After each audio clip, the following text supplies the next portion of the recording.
ಬಂಗಾರದ ಗೊಂಬೆ ಬಂದು ಎದುರು ನಿಂತರೆ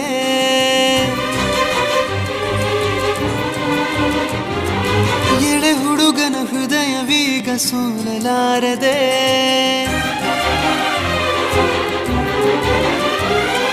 ಬಂಗಾರದ ಗೊಂಬೆ ಬಂದು ಎದುರು ನಿಂತರೆ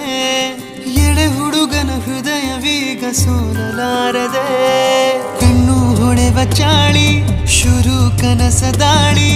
ಪದ ಸಾಲ ಕೇಳಿ ಹಾಡಬೇಕೆ ಲಾಲಿ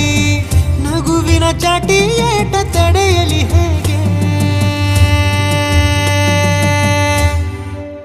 ತನ್ನ ಎದೆಯ ಒಳಗಡೆ ಅಲ್ಲೆಲ್ಲೇ ಜೋಲಿ ಹೊಡೆದಿದೆ ಮನಸ್ಸು ಥರ ಥರ ಹಠ ಮಾಡಿ ನಿನ್ನ ಬೇಡಿದೆ ತನ್ನ ಎದೆಯ ಒಳಗಡೆ ಅಲ್ಲೆಲ್ಲೇ ಜೋಲಿ ಹೊಡೆದಿದೆ ಮನಸ್ಸು